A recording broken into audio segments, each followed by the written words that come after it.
고린도전서 1장 10절에서 25절 말씀을 제가 봉독하겠습니다. 형제들아, 내가 우리 주 예수 그리스도의 이름으로 너희를 권하노니 모두가 같은 말을 하고 너희 가운데 분쟁이 없이 같은 마음과 같은 뜻으로 온전히 합하라. 내 형제들아, 근로의 지편으로 너희에 대한 말이 내게 들리니 곧 너희 가운데 분쟁이 있다는 것이라. 내가 이것을 말하거니와 너희가 각각 이르되 나는 바울에게, 나는 아볼로에게, 나는 게바에게, 나는 그리스도에게 속한 자라 한다는 것이니 그리스도께서 어찌 나누었느냐? 바울이 너희를 위하여 십자가에 못 박혔으며 바울의 이름으로 너희가 세례를 받았느냐? 나는 그리스도와 가이오 외에는 너희 중 아무에게도 내가 세례를 베풀지 아니한 것을 감사하노니 이는 아무도 나의 이름으로 세례를 받았다 말하지 못하게 하려 함이라. 내가 또한 스데바나 집사람에게 세례를 베풀었고 그 외에는 다른 누구에게 세례를 베풀었는지 알지 못하노라. 그리스도께서 나를 보내심은 세례를 베풀게 하려 하심이 아니요 오직 복음을 전하게 하려 하심이로되 말의 지혜로 하지 아니함은 그리스도의 십자가가 헛되지 않게 하려 함이라. 십자가의 도가 멸망하는 자들에게는 미련한 것이요 구원을 받는 우리에게는 하나님의 능력이라. 기록된 바 내가 지혜 있는 자들의 지혜를 멸하고 총명한 자들의 총명을 폐하리라 하였으니 지혜 있는 자가 어디 있느냐? 선비가 어디 있느냐? 이 세대의 변론가가 어디 있느냐? 하나님께서 이 세상의 지혜를 미련하게 하신 것이 아니냐? 하나님의 지혜에 있어서는 이 세상이 자기 지혜로 하나님을 알지 못하므로 하나님께서 전도에 미련한 것으로 믿는 자들을 구원하시기를 기뻐하셨도다. 유대인은 표적을 구하고 헬라인은 지혜를 찾으나 우리는 십자가에 못 박힌 그리스도를 전하니 유대인에게는 거리끼는 것이요 이방인에게는 미련한 것이로되 오직 부르심을 받은 자들에게는 유대인이나 헬라인이나 그리스도는 하나님의 능력이요 하나님의 지혜니라. 하나님의 어리석음이 사람보다 지혜롭고 하나님의 약하심이 사람보다 강하니라. 아멘. 오늘은 고린도 교회의 분쟁이란 제목으로 우리 함께 말씀을 살펴보겠습니다. 지난 첫 시간은 고린도 전서의 서론에 대한 내용을 살펴보았습니다. 이 서론에서는 바울은 자신의 사도성의 근거에 대해서 강조하면서 바울이 고린도 교회를 향해 권면하는 것의 정당성을 이야기하는 그런 내용들이 나옵니다. 그리고 오늘부터는 바로 본론으로 바로 들어갑니다. 고린도 교회는 크가지 10가지의 문제가 있었습니다. 이 문제들에 대한 고린도 교회가 바울에게 먼저 편지를 썼고 이에 대한 답변의 편지가 바로 이 고린도 전서입니다. 고린도 교회의 첫 번째 문제는 바로 분쟁에 관한 문제입니다. 고린도 교회에 대해 가장 먼저 권면한 내용이 이 분쟁에 관한 내용입니다. 다른 여러 문제들보다 분쟁을 첫 번째로 다룬 것은 그만큼 이 문제가 중요하며 그리고 심각한 문제였기 때문에 그렇습니다. 오늘 본문 11절 말씀을 보겠습니다. 내 형제들아, 근로의 지편으로 너희에 대한 말이 내게 들리니 곧 너희 가운데 분쟁이 있다는 것이라. 바울은 이 민감한 문제인 분쟁을 첫 번째로 다루었다는 것은 다른 어떤 문제보다 이 분쟁의 문제가 더 근본적이며 또 고린도 교회 안에서는 중요한 문제이기 때문에 그렇습니다. 오늘날 우리나라에서도 지금 정치적인 그런 분쟁이 일어나고 있습니다. 정치적으로 성향이 다른 사람들이 다른 생각과 다른 의견을 내는 것을 보면 어찌 당연할지도 모릅니다. 그런데 지금의 시국은 완전히 극단으로 치닫고 있습니다. 그러면서 국민들의 생활은 처참하게 무너져 내리고 있습니다. 속히 이 정치적인 문제가 해결되고 힘없는 국민들이 더 이상 피해를 입지 않도록 또 기도해 주시길 바라겠습니다. 바울은 이 분쟁의 문제를 다루면서 11절에서 내 형제들아 라고 부릅니다. 바울은 고린도 교인들을 내 형제들이라고 부르면서 부드럽게 이 문제에 대해서 접근하고 있습니다. 그러면서 본격적으로 이 분쟁에 대해서 말합니다. 12절 말씀을 보겠습니다. 내가 이것을 말하거니와 너희가 각각 이르되 나는 바울에게, 나는 아볼로에게, 나는 게바에게, 나는 그리스도에게 속한 자라 한다는 것이니. 고린도 교회의 분쟁은 자신들의 선생들을 따라 나눠지는 그런 분쟁이었습니다. 나는 바울에게, 나는 아볼로에게, 나는 게바에게, 나는 그리스도에게 속한 자다라고 하면서 서로 자신들의 선생을 더 좋은 선생이라고 말하면서 그들이 나눠지기 시작했습니다. 그들은 자신들의 선생이 더 우월하다고 이야기하면서 자신들의 선생의 말만 듣고 따릅니다. 그러면서 다른 선생들을 쫓아가는 사람들을 비난하고 폄하합니다. 이런 고린도 교인을 향해서 바울은 세 가지 질문의 형식을 던집니다. 그것이 13절 말씀입니다. 그리스도께서 어찌 나누었느냐? 바울이 너희를 위하여 십자가에 못 박혔으며 바울의 이름으로 너희가 세례를 받았느냐? 이 세 가지 질문의 형식으로 고린도 교인들을 권하고 있습니다. 그러면서 이 질문에 대한 답은 강한 부정입니다. 그 부정의 답을 넣어서 다시 읽어보면 그리스도께서 어찌 나누었느냐? 결코 그럴 수 없다. 바울이 너희를 위해서 십자가에 못 박혔느냐? 결코 그럴 수 없다. 바울의 이름으로 너희가 세례를 받았느냐? 결코 그럴 수 없다라고 말하고 있는 것입니다. 우리는 한 분 예수 그리스도를 믿습니다. 구원은 오직 예수 그리스도를 믿음으로 말미암아 받는 것입니다. 절대 다른 방법이나 다른 길은 없습니다. 그렇기 때문에 그리스도께서 결코 나눠질 수 없습니다. 오늘날에도 기독교 안에는 수많은 분파가 있습니다. 장로교, 감리교, 침례교 뿐만 아니라 수많은 분파들이 있습니다. 그런데 장로교 안에만 해도 200개 정도의 그런 장로교가 있습니다.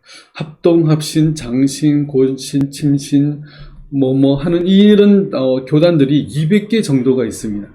그리고 예장 합동 안에서도 개혁주의를 따르는 성향이 있고 보수주의, 또 복음주의를 따르는 그런 여러 자기 신들만의 성향들을 또 가지고 있습니다.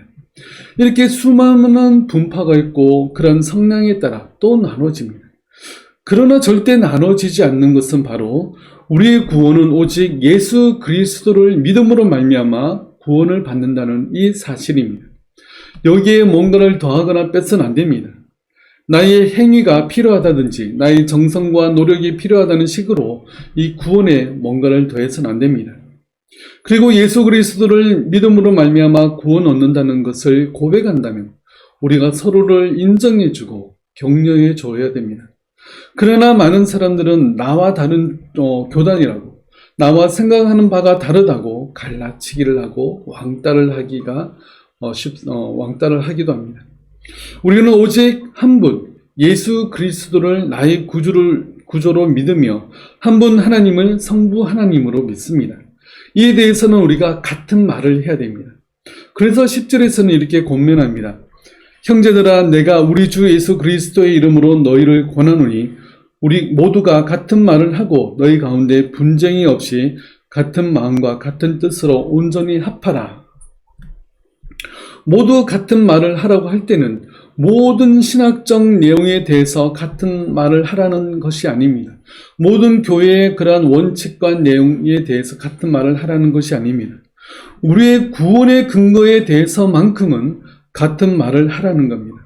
예수 그리스도 안에서 우리는 같은 말을 하고 분쟁이 없도록 하라는 그런 말씀인 것입니다. 그런데도 고린도 교인들은 분쟁하며 서로 편을 만들고 상대를 헐뜯었습니다. 그 분쟁의 주요 쟁점은 바로 이 세례의 문제였습니다. 14절 말씀부터 보겠습니다.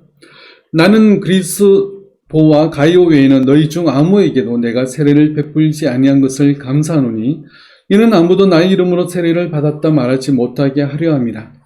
내가 또한 스데바나 집 사람에게 세례를 베풀었고 그 외에는 다른 누구에게 세례를 베풀었는지 알지 못하노라. 아멘. 바울은 여러 교회를 세우고 가르쳤고 또 선교 여행을 다니면서 수많은 사람들에게 복음을 전했습니다. 그러나 바울이 세례를 베푼 사람들은 몇 사람 되지 않습니다. 거의 없습니다. 그래서 바울은 세례를 많이 베풀지 않은 것에 대해서 오히려 감사하고 있습니다. 바울이 이렇게 세례를 베풀지 않은 것을 강조해서 말하는 것은 고린도 교회 분쟁의 가장 큰 원인이 바로 이 세례에 있기 때문입니다. 자신에게 세례를 베푼 선생들에게 그들은 전적으로 의지했습니다. 그래서 파벌과 분쟁이 일어났습니다. 이 당시 고린도 교인들은 세례가 곧 구원이라는 그런 인식이 있었습니다. 세례를 받아야 구원을 받을 수 있다고 생각했고 나에게 세례를 준 선생은 나에게 구원을 준 것과 같은 그런 개념이었기 때문에 그들이 더욱 자신에게 세례를 준 사람들에 대해서 신뢰하고 의지했던 것입니다. 그러나 세례는 믿음의 표지이지 절대 구원의 근거가 될 수 없습니다. 세례받지 않아도 구원받아 천국에 갈 수 있습니다. 그러나 오늘날에도 많은 사람들이 세례를 받아야 구원을 받는 거 아니냐는 그런 생각들을 은연중에 가지고 있습니다. 제가 서울에서 사역할 때도 교구의 어떤 분의 어머님이 연세가 많으시고 이제 임종을 눈앞에 두고 있는 그런 상황이었습니다. 그래서 담임 목사님께 요청해서 세례를 베풀어 줄 수 없냐고 이렇게 요청을 했던 기억이 납니다. 그래서 담임 목사님과 함께 그분에게 세례를 베풀기 위해서 그 병원에 갔던 그런 기억이 납니다. 이분의 생각은 어머님이 예수님을 믿기는 믿는데 이제 곧 소천할 것 같습니다. 그래서 이 세례를 받아야 확실히 구원을 받고 천국에 갈 것 같은데 세례를 받지 못하면 천국에 가지 못할까봐 그런 염려가 있었던 것입니다. 그래서 세례를 베풀어 달라고 요구했던 것입니다. 그러니까 세례를 받아야 구원받아 천국에 간다고 생각했기에 그렇게 임종 직전이라도 세례를 받게 했던 것입니다. 그러나 세례는 절대로 구원의 근거가 될 수 없습니다. 세례는 내가 믿는 백성이라는 증거일 뿐입니다. 일종의 자격증입니다. 어떤 사람이 지식과 기술과 실력은 충분합니다. 그런데 자격증은 그러한 일을 하는 사람을 증명하는 그러한 일종의 증명일 뿐입니다. 사실 자격증보다 경력이 훨씬 중요합니다. 그러나 어떤 회사에서 직원을 새로 뽑는 경우라 한다면 그 사람에 대해서 잘 모릅니다. 그래서 자격증이 있으면 그만한 실력이 있는 사람이다 이렇게 생각하게 되는 것이죠. 그래서 자격증은 이 자격과는 다릅니다. 세례는 예수님을 구주로 영접한 사람이라는 그런 일종의 자격증과 같습니다. 그러나 천국은 자격증으로 가는 것이 아닙니다. 믿음으로 가는 것이 천국입니다. 세례는 믿는 자라는 그러한 자격증일 뿐인 것입니다. 바울이 갈라디아서에서 이렇게 말씀합니다. 사람이 의롭게 되는 것은 율법의 행위로 말미암음이 아니요 오직 예수 그리스도를 믿음으로 말미암은 줄 알므로 우리도 그리스도 예수를 믿나니 이는 우리가 율법의 행위로서가 아니고 그리스도를 믿음으로써 의롭다함을 얻으려 함이라. 율법의 행위로서는 의롭다함을 얻을 육체가 없느니라. 아멘. 우리가 죄를 사함받아 의롭게 되고 천국 백성이 되는 것은 율법의 행위나 세례를 받는 행위나 우리의 선행으로 말미암지 않고 오직 예수 그리스도를 믿음으로 말미암아 됩니다. 세례를 받아야 구원을 얻는다고 말한다면 오히려 하나님을 대적하며 하나님의 능력을 값싼 것으로 바꾸어 버리는 것과 같습니다. 하나님은 은혜로 우리를 구원하셨습니다. 구원은 전적으로 하나님의 능력이며 하나님의 지혜입니다. 그런데 우리의 노력과 우리의 행위를 강조하다 보면 하나님의 능력과 하나님의 지혜를 무시하게 되며 멸시하게 되는 것과 같습니다. 구원은 전적으로 은혜로 되어지는 하나님의 선물입니다. 절대 우리의 행위로 구원받는 것이 아닙니다. 그러므로 세례받는 것도 일종의 행위입니다. 그렇게 행위로 구원받을 수 없으므로 세례받는 행위로는 구원받지 못한다는 것을 우리가 알 수 있습니다. 그래서 바울은 자신의 세례를 거의 베풀지 않았음에 감사하면서 말을 계속해서 이어갑니다. 오늘 본문 17절 말씀을 보겠습니다. 그리스도께서 나를 보내심은 세례를 베풀게 하려 하심이 아니요 오직 복음을 전하게 하려 하심이로되 말의 지혜로 하지 아니함은 그리스도의 십자가가 헛되지 않게 하려 함이라. 아멘. 바울이 보내심을 받은 것은 세례를 베풀기 위함이 아니라 오직 복음을 전하기 위함입니다. 복음을 전하기 위해서 바울은 세움을 받았고 사역을 하고 있는 것입니다.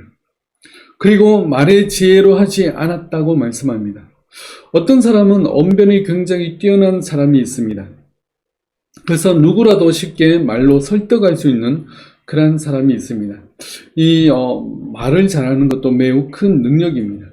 그러나 복음은 사람의 말의 능력으로 되어지는 일이 아닙니다.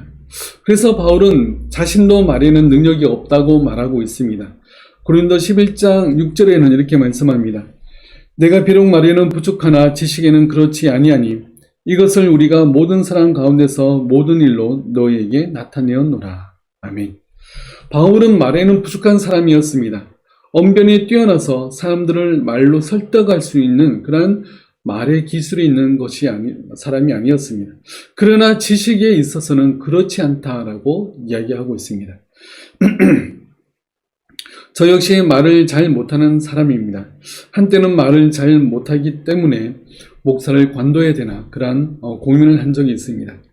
마틴 로이드 존스 목사님의 책에는 이런 말이 있습니다. 목사는 강단에 서서 하나님의 말씀을 전하는 사람이기에 말을 잘하는 사람이어야 된다. 이런 구절이 있습니다. 그래서 그 글을 읽고 저는 말을 잘 못하기 때문에 심각하게 고민한 적이 있었습니다. 그런데 바울이 말을 잘 못하는 사람이라는 이 말씀을 읽고는 은혜를 받고 다시 용기를 얻었습니다. 바울이 말에는 부족한 이유를 그리스도의 십자가가 헛되지 않게 하려 한다고 말하고 있습니다. 만약 말에 실력이 있는 사람이 전도도 잘하는 사람이라면 전도는 말에 실력이 있는 사람만 해야 될지도 모릅니다. 그러나 수많은 전도자들을 볼 때 말에 능력이 있는 사람이 별로 없습니다. 그들은 그들의 삶을 통해서 믿지 않는 자들에게 하나님의 말씀을 증거했습니다. 이웃을 사랑하고 그들에게 마음과 정성을 내어놓아서 감동하고 또 그들이 마음의 움직임을 받았습니다. 말의 능력 때문에 그들이 전도되지 않았던 것입니다. 그렇게 나는 말을 잘 못한다고 전도도 잘 못하겠다고 하지 마시기 바랍니다. 하나님은 오히려 말을 잘 못하는 사람을 들어서 크게 사용하십니다. 나를 통해 복음을 전하게 하시는 하나님의 그 은혜에 의지하시고 전도에 힘쓰시기 바랍니다. 결코 말의 능력에 있지 않습니다. 18절 말씀, 개역 개정 성경은 없지만 앞에 왜냐하면이라는 접속사가 있습니다. 이 18절 왜냐하면이라는 접속사를 통해서 17절의 이유에 대해서 설명합니다. 18절 말씀을 보겠습니다. 십자가의 도가 멸망하는 자들에게는 미련한 것이요 구원을 받는 우리에게는 하나님의 능력이라. 아멘. 이 18절부터는 고린도 교회 분쟁에 대해서 해결책을 제시합니다. 이 분쟁에 대한 해결책을 고린도전서 4장까지 매우 길게 설명을 하고 있습니다. 그만큼 분쟁은 교회를 무너뜨리는 큰 적입니다. 지금도 있을지 모르는 교회 안에 많은 분쟁과 갈등을 우리는 조심해야 됩니다. 그 분쟁의 첫 번째 해결책은 바로 십자가의 도를 생각하라입니다. 이 십자가의 도는 구원을 받는 우리들에게는 하나님의 능력이며 은혜지만 멸망하는 자들, 곧 이 십자가를 믿지 않는 사람들에게는 미련한 것이라고 말씀합니다. 이 당시 십자가에 못 박혀 죽었다는 것은 가장 큰 죄를 지어서 또 가장 큰 치욕으로 죽었다는 것을 의미합니다.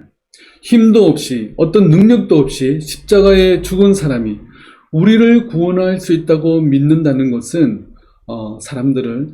믿지 않는 사람들은 굉장히 미련하게 여겼던 것입니다. 오히려 하나님은 우리를 구원하시는 방법은 가장 미련한 이 십자가의 도, 곧 전도를 통해서 믿는 자들을 구원하시기를 기뻐하셨다고 말씀합니다. 21절 말씀을 보겠습니다. 하나님의 지혜에 있어서는 이 세상이 자기 지혜로 하나님을 알지 못하므로 하나님께서 전도에 미련한 것으로 믿는 자들을 구원하시기를 기뻐하셨도다. 아멘. 이 세상 그 어떤 뛰어난 지식인이라 할지라도 자기 스스로의 지혜로는 절대 구원을 얻을 수 없습니다. 그래서 하나님은 세상에서 가장 미련하다고 여기는 이 전도를 통해서 믿는 자들을 구원하십니다. 이 세상에서 가장 미련하다고 하는 것을 믿는 사람이 참된 믿음일 가능성이 높기 때문입니다. 가장 미련하다고 하는 것이 믿어지지 않으면 오히려 배척하고 손가락질을 할 것이 당연하기 때문에 그렇습니다. 그래서 하나님은 구약에서도 이미 이것을 말씀하셨습니다. 19절은 구약을 인용한 말씀인데 19절 말씀을 보겠습니다. 기록된 바 내가 지혜 있는 자들의 지혜를 멸하고 총명한 자들의 총명을 폐하리라 하였으니, 이 말씀은 이사야서 29장 14절 말씀을 인용했습니다. 하나님께서 이스라엘 백성들에게 하시는 말씀입니다. 그들에게서 지혜를 멸하고 총명을 폐하리라 말씀합니다. 어찌 보면 하나님의 저주에 가까운 그런 말씀입니다. 구체적인 내용이 어떠한지 29절 말씀을 잠깐 보겠습니다. 주께서 이르시되 이 백성이 입으로는 나를 가까이하며 입술로는 나를 공경하나 그들의 마음은 내게서 멀리 떠났나니 그들이 나를 경외함은 사람의 계명으로 가르침을 받았을 뿐이라. 그러므로 내가 이 백성 중에 기이한 일, 곧 기이하고 가장 기이한 일을 다시 행하리니 그들 중에서 지혜자의 지혜가 없어지고 명철자의 총명이 가려지리라. 아멘. 이스라엘 백성들은 하나님의 선민의식을 가지고 있었습니다. 하나님께 선택함을 받은 백성이기 때문에 그들은 가장 높은 지혜를 가진 그러한 백성들이라고 여겼습니다. 그리고 점점점 그들은 교만해졌습니다. 그들은 선택받았고 구원받았기 때문에 그들은 마음대로 살았습니다. 점점점 더 교만해져서 하나님을 배반하게 됩니다. 성경은 그들이 하나님을 등 뒤로 던져버렸다라고 표현합니다. 그리고 그들은 우상을 숭배합니다. 오히려 외국에 사신단을 보내서 어떻게 우상을 만들고 어떻게 우상을 숭배하는지 배워서 오게 그렇게까지 했습니다.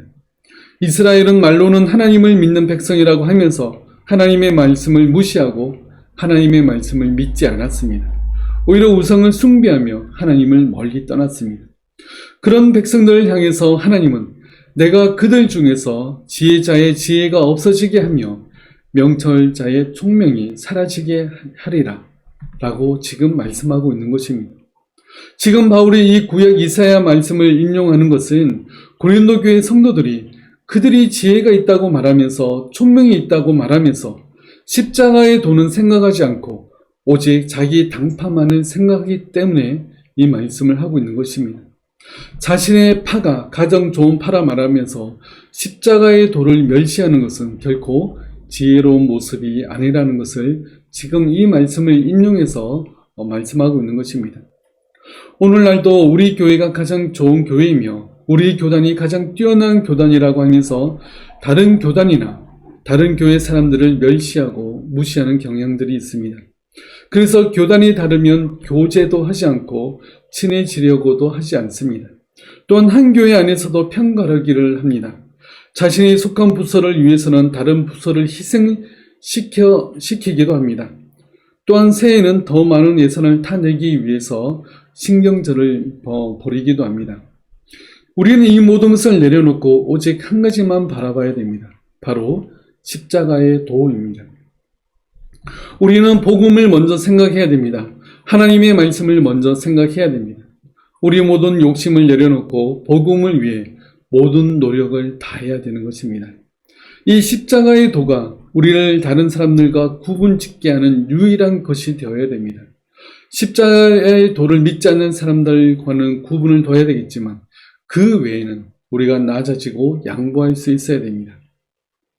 22절부터 25절 말씀을 보겠습니다. 유대인은 표적을 구하고 헬라인은 지혜를 찾으나 우리는 십자가에 못 박힌 그리스도를 전하니 유대인에게는 거리끼는 것이요 이방인에게는 미련한 것이로되 오직 부르심을 받은 자들에게는 유대인이나 헬라인이나 그리스도는 하나님의 능력이요 하나님의 지혜니라. 하나님의 어리석음이 사람보다 지혜롭고 하나님의 약하심이 사람보다 강하니라. 아멘. 이 십자가의 도가 유대인들에게는 거리끼는 것이었습니다. 유대인들은 자신들을 정치적으로 구원할 그러한 구원자를 원했습니다. 그러나 예수님은 그들이 원하는 구원자가 아니었습니다. 그래서 아무 죄도 없는 분을 십자가에 못 박았습니다. 이방인들은 십자가에 못 박혀 죽은 사람을 믿고 따른다니 그 사람들을 미련하게 보았습니다. 그러나 유대인이든 이방인이든 그리스도는 하나님의 능력이요 하나님의 지혜입니다. 하나님은 그리스도가 십자가에서 죽으심으로 말미암아 믿는 자들의 모든 죄를 다 없애시고 오히려 의롭게 여겨 주셨습니다. 그로 말미암아 믿는 자들을 구원해 주셨습니다. 이 십자가의 도가 우리를 구원하시는 하나님의 지혜이며 하나님의 능력이며 은혜입니다. 또한 우리가 이 모든 것에 감사할 수 있어야 됩니다. 이 십자가의 도로 말미암아 우리들은 모든 죄를 사함받아 하나님의 자녀가 되었으며 천국 백성이 되었습니다. 그러므로 이 지혜는 틀림이 없어야 됩니다. 예수 그리스도를 믿음으로 말미암아 구원을 얻는다는 이 지혜에서는 우리는 절대 흔들림이 없어야 되는 것입니다. 이 믿음의 고백, 예수 그리스도를 믿음으로 말미암아 저희의 모든 죄를 사함받아 저는 구원의 백성이 되었습니다 라는 라고 고백하는 그러한 사람들을 우리는 배척하고 비난하고 구분짓지 말아야 됩니다.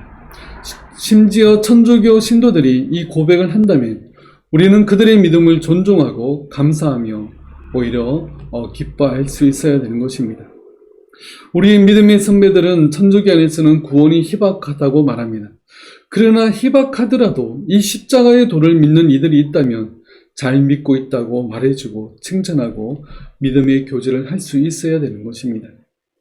하나님의 어리석음은 이 세상의 가장 지혜로운 사람보다 훨씬 더 지혜로우며 하나님의 약하심은 이 세상 가장 강한 사람보다 월등하게 강하십니다.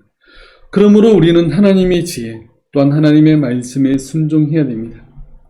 고린도 교회의 분쟁과 같은 분쟁이 우리 가운데 나타난다면 우리는 싸우기 전에 근본으로 먼저 돌아가야 됩니다. 말씀으로 돌아가야 합니다. 바로 십자가의 도를 다시금 되새기고 우리는 그리스도 안에서 하나의 믿음으로 한 몸과 지체가 된 그런 신앙의 공동체임을 기억하고 하나가 되기 위해서 힘써야 됩니다. 2025년 새해에는 분열과 분쟁을 뒤로하고 말씀 안에서 또 십자가의 도로 말미암아 하나가 되는 우리 모두가 되길 바라겠습니다. 기도하겠습니다. 고린도 교회 안에 여러 분쟁과 다툼이 있었던 것을 우리가 살펴보았습니다. 하지만 우리의 십자가에도 우리의 믿음의 근거에 대해서는 흔들림이 없고 또 이 십자가의 도로 말미암아 다시금 하나가 되고 또 한마음으로 하나님을 섬기는 백성이 되어야 됨을 우리가 살펴보았습니다. 하나님, 우리 안에 어떤 분쟁과 갈등이 있다 할지라도 그것을 뛰어넘어 오직 십자가의 도를 바라봄으로 말미암아 하나가 될 수 있는 우리 모두가 될 수 있도록 주님 도와주시옵소서.